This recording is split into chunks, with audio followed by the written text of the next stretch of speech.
doing? Well, thank you. Hello. Oh, thank you. Right on. Thank you for joining us today on this we'll call it a lazy Saturday.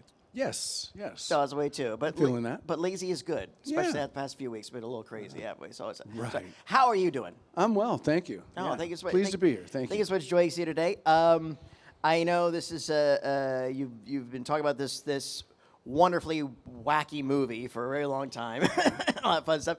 But because it's you, before we even get to the movie, I just love to hear what's your origin story. What pulled you into to acting before this thing developed?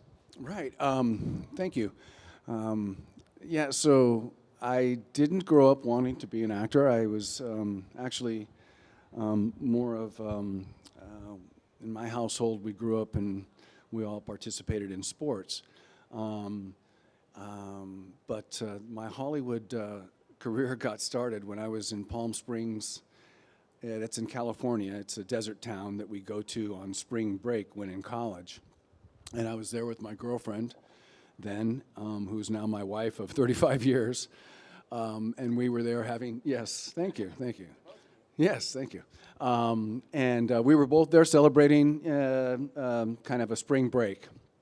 And we were having a meal, and this gentleman came up to me after our meal, actually approached me on the street and asked if I were an actor. And I said, of course, no. No, that's not my thing. And he said, well, I'm a manager in the business.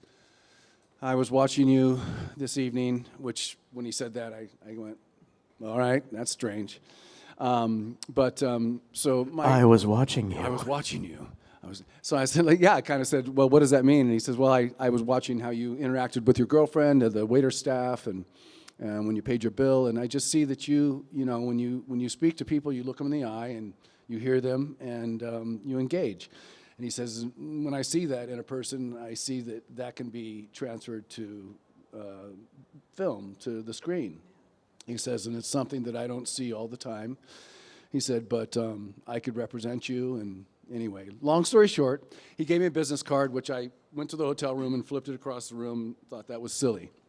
And then my girlfriend said, what are you doing? We were in college at the time, and I really didn't have any real clear plans on what I wanted to do. She said, you should check this out. And lo and behold, I went to his office in Hollywood. He was legit. He was doing business as we were there, and he handed me a script and said to get familiar with it, and we'd read through it, and he'd see where we could go from there. So read the script. He asked, are you ready to go? And I was like, not yet. I mean, this isn't something that I grew up doing. So about the third time he asked me, I said, not yet. And he said, no, let's go. I don't have time for your BS anymore. Anyway, we stood in the middle of his office, and we read this script back and forth. And he said, after we completed it, he said, good, that was good. And I go, he goes, well, the first thing I have to figure out is if you can read. And I was like, wow. He goes, well, you'd be amazed. Some people, they get in here, and I didn't know why you were delaying. I didn't know what I go, I'm just nervous. And he says, well, that's the first thing I have to, figure out. And he says, you certainly can do that. And I said, wow, this is stranger than I thought. He goes, well, let's try something else. And he says, so, let's just see if you can react in the moment. You can be impulsive. And he goes, so what we're going to do, we're going to do the same scene. And you just do it. And he goes, and I might, poke at you or push at you. Because, in the center of that script there, we kind of get a little heated, kind of a heated exchange. And I said, yeah. So he said, I'll poke at you a couple times. And, you just do what comes natural, It's just if you can live in the moment. Yeah. Anyway, so I'd already come there with these kind of weird thoughts in my mind. Hollywood, this weird dude. Been watching me and all this stuff, so I didn't know what I was encountering. So I had this in my belly.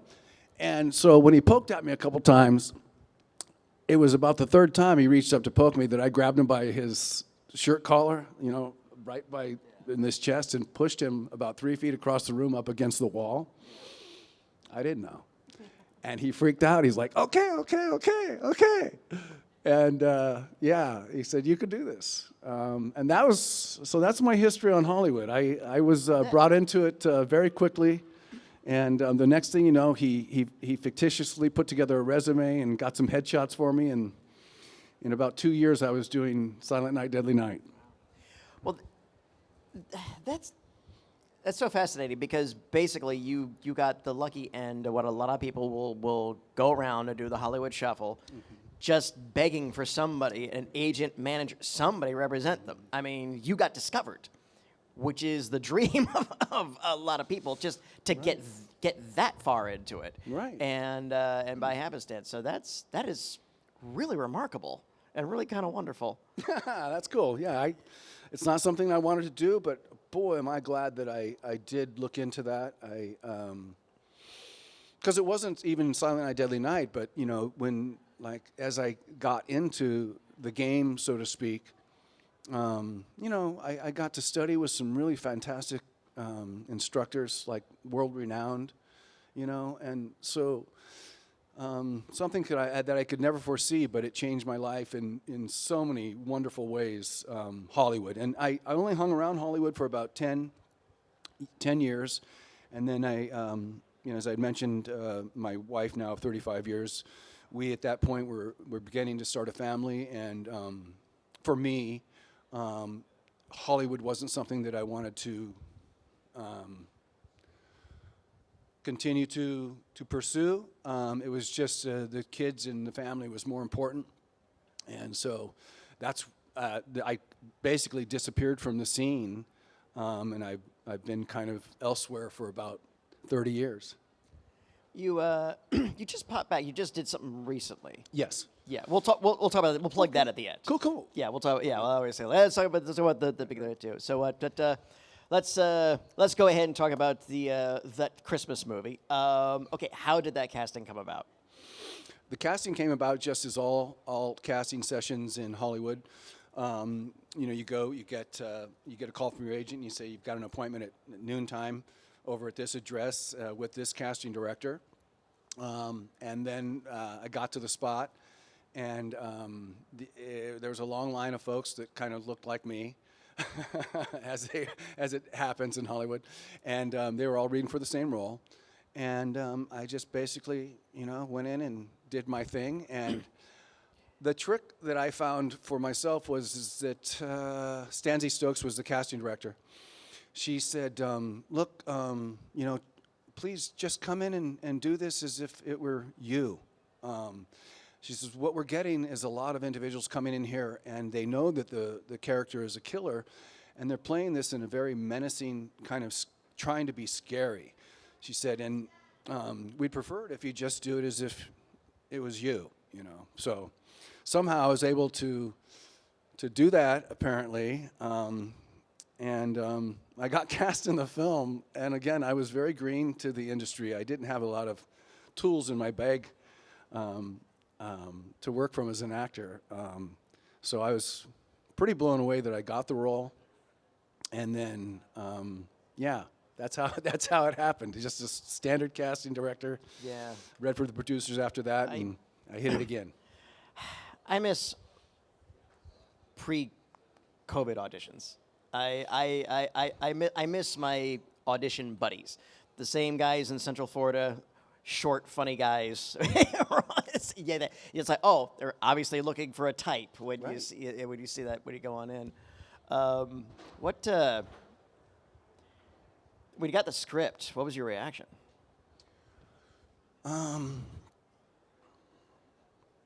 Gosh. It was. It's been so long, but thank you. It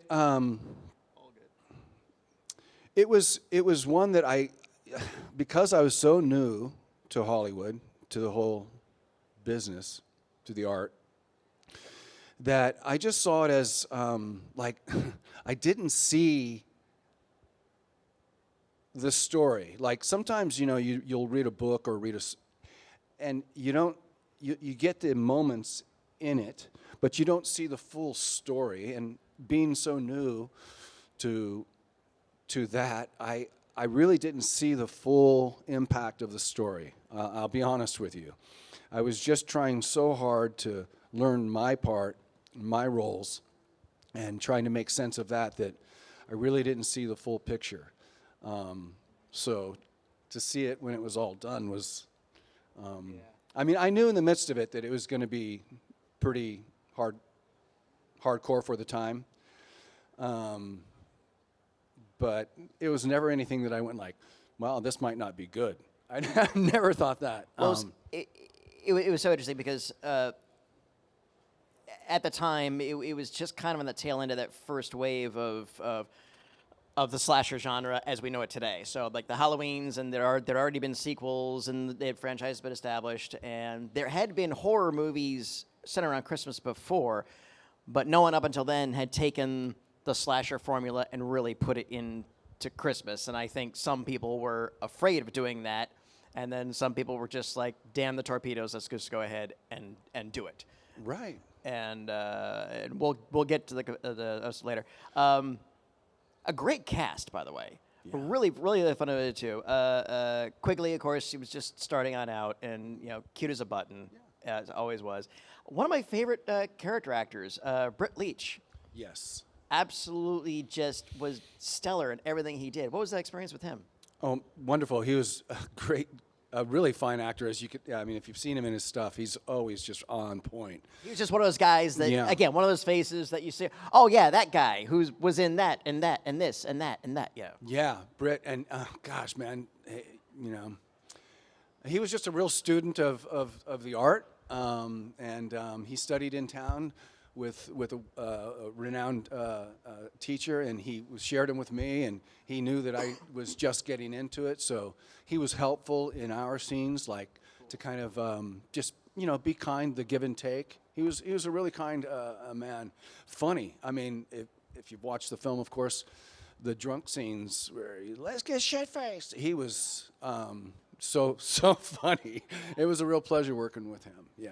Yeah, absolutely. And Tara Buckman, who I always thought was adorable. And if you're wondering, Tara Buckman in Cannonball Run, she's the other girl with Adrienne Barbeau driving the Lamborghini, who win, by the way. Right. Anyway, and she was another one that I wish she had gone further, because I thought she was just a lot of fun. Right. So, I agree. But yeah, there was the point is that movie had really good cast. It really absolutely did. And nobody was phoning it in my opinion. Everybody was really trying to, okay, yeah, it's a slasher movie, taking place at Christmas and wackiness, but everybody was there to work. And I think that's a testament to you and your peers. Well, thank you. Thank you. You're very welcome. Thank you. I didn't know it at the time. That's kind of my nature anyway. So, but thank you. No. And then it gets wrapped up, of course. It gets put out, and then there's a reaction, and which I guess maybe somebody must have possibly seen it coming, or was it truly just out of left field? I don't know. And the other question is that in hindsight, do you think it hindered, or do you think it might have helped? And by that I mean there was a lot of parental groups that a lot of people. I don't think there were any outright protests, but the movie got a lot of backlash. And but the thing too is that it's rated R. Children aren't supposed to see this. Right. That was my go-to for a minute there. It's like, hey, your young children shouldn't be watching this anyway. So that's the reason for the ratings. But the film lasted in theaters for about 2 weeks. And then they decided to pull it for all the folks interested, which, was for myself and for the film and for the other actors that you'd mentioned and for the whole production. It was kind of a bummer because it was in the top 10. And it was doing quite well. Yeah.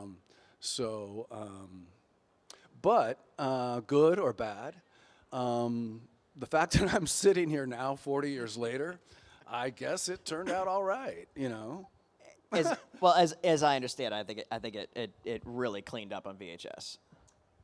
Yeah, I don't think the Showtime HBO's touched it, but yeah, back when the mom and pop stores were still in business, and that was where the whole horror genre of the '80s completely shined. Yes. So it picked up from there. So, what was the most memorable day you can remember from the set? Oh, I would say the night where we went out to the hillside where the boys were being bullies, and I jumped out of the bushes and took care of the biggest bully of the group with the axe. That was a lot of fun. You know, it was just the whole, you know, ambiance of the scene, and just the fun of all the surprises. That was for. I mean, to say one thing was the best day. I mean, I would say the most fun out of the entire film was all the killing, because it's like when you're playing as a kid and you get to surprise someone and scare them or something.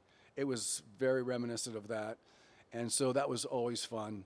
And of course, that night on the hillside to jump out of the bushes and lop the kid's head off was a lot of fun. And it was great shooting that too, because the director of photography was literally sitting on that sled with the camera, like braced up against the sled cap, and him sitting there, and he was really trusting me to swing that axe real close to the frame but not hit him.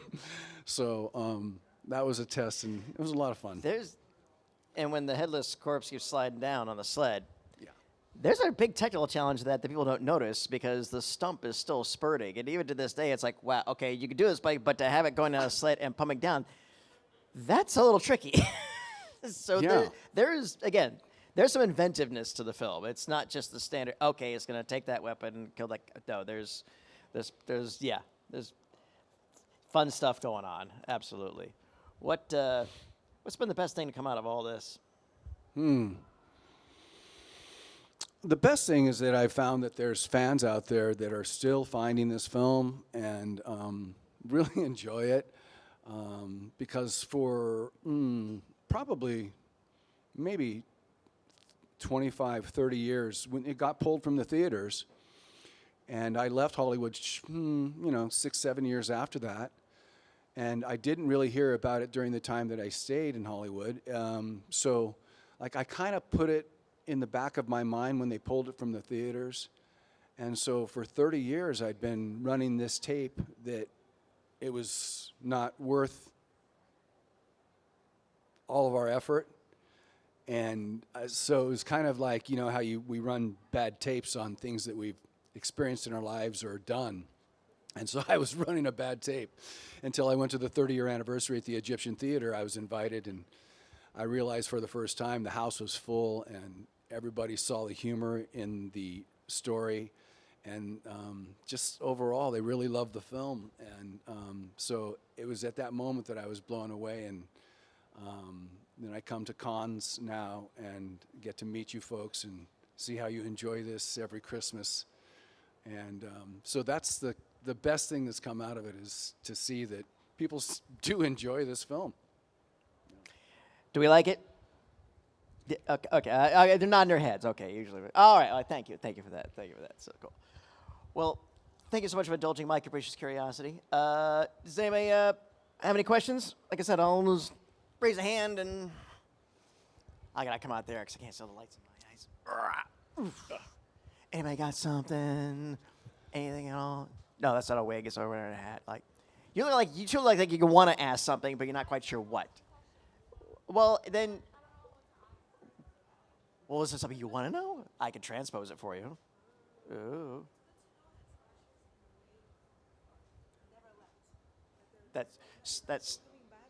That the slasher genre is kind of. No, you're right. The slasher genre, it goes fallow. It's a tide. It goes back and forth. No, it goes back and forth. Fair. No, that's fair. Well, it's a nice family thing. No, absolutely. So what do you think? Again, because you came on into this as a little bit of an outsider, and then you left from being slightly outside the bubble. What do you think has been the appeal of these type of films? Yeah, I look at Terrifier, and so, wow, the appeal. Oh gosh, it's like I found that we like being kind of scared. We like that experience, and we know that it's safe because it's within the theater. And that it's a film, it's made, that someone created this stuff. So I've found that, I mean, the progression of horror through, 60s, 70s, 80s, 90s, to where we are now with Terrifier 3, it's been kind of like what we can take as a society and how far we can go with extremism. And so it just continues to ramp up, and it's just something about where we are as a society that we'll take whatever they'll put out there and be scared by it, and we're tantalized with it, we're terrified by it, but yet we know it's safe, because we're in the theater. So where does it stop? I don't know. But certainly my film being pulled from the theaters 40 years ago, and then to see what we're doing now, it just shows you that there's certainly something that we really dig about it. I can't put my finger on it, but I think we like being thrilled and scared. That's as fair as an answer. Anyway, you actually said nobody can really put their finger on it. Nobody can really, and professionals have tried to figure out why this genre is so enduring, and it is think like, is it right to enjoy this type of movies? Right. It's pretty. After a while, I think like, so is this okay? Am I okay for enjoying this type of movie? But but it all stands up though. It all stands up as fiction, as thrilling, and the fantastical element to it. And in most of these films, they're still haunted house jump scare type stuff. Yes. It's not the horrors of real life and things like that. Right. I always say for years, it's like, what's one of your favorite true horror movie? Horror movie? True horror movie is a disaster movie. Titanic to me is a horror movie. Yeah. The Towering Inferno is a horror movie. The Day After is a horror movie to me. Yeah. The movies like The Silent Night and The Terrifiers, like those are flicks. Those are things you have fun with. Thriller. Yeah. So we'll see. What's next? Have you all seen Terrifier 3? Anybody out there? All right. Well, Terrifier 3 is out. You've seen Terrifier 1? Probably. Terrifier 2? Okay, well, Terrifier 3 is out. Okay. Well, wowee. And you took my film out of the theaters. All right. Anyway. Well, tell us about Terrifier 3 and your involvement. My involvement. My only involvement is that I was invited to see the film just a couple weeks ago in Los Angeles by a friend of mine. He's actually the lead singer of Ice Nine Kills. His name's Spencer Charnas, and he invited me because at the close of the film they were also showing his new video. His new music video, a work of art, and the art in that is referring to Art the Clown.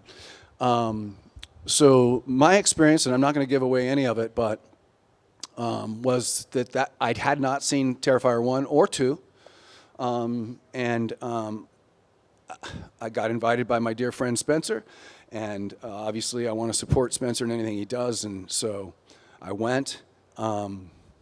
It was all of that. Wow, it's horror. And then the music video afterwards with Spencer was basically a continuation of the horror. Oh my gosh, yeah, this is, where do we go next? What do we do next? So I'm sure. As much as I enjoy the Terrifiers, I think they've pushed the line to a point where it could sit there for a while. And this is coming. I consider myself a gore hound, and I'm like, you guys have moved the needle. Right. This is good. Right. Let's play in the new boundary for a little while before somebody wants to knock it ahead. Yeah. That's just my opinion, and that's no knock against them. I'm just like, you guys have created a new frontier. Let's play in the frontier.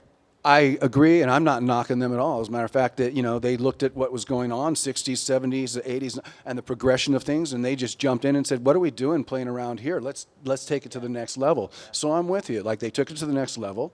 I certainly appreciate that because it's working. And so yeah, I'm with you. Let's hang around in here for a while, and let's develop this whole scare thing for a minute. Absolutely. Yeah. What's on your docket? Like I said, you got some stuff coming up, or stuff just done? Stuff just done. Yeah. I live in LA, and so I'm still near, where a lot of the business The still takes scene. place. Yeah. So there's an individual. He's a director. His name's David Dakota, and he liked my film Silent Night, Deadly Night. Way back in the day, he was a kid, a student that worked in a theater, and he's the one that ran the films and whatnot. He was the guy, and the projector guy. And so he saw this film for the first time, in 1983. And he's been a fan ever since, and he's done over 100 films.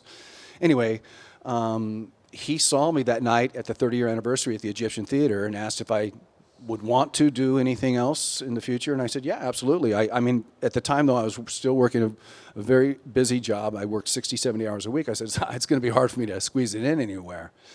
But lo and behold, we kicked it off in about 2017. I did a movie of the week for him, The Wrong Roommate, on Lifetime. And since then, I've done probably 5 projects with him, kind of, once every other year or something. And I just did one here most recently that aired on Peacock, which was called A Nanny to Die For.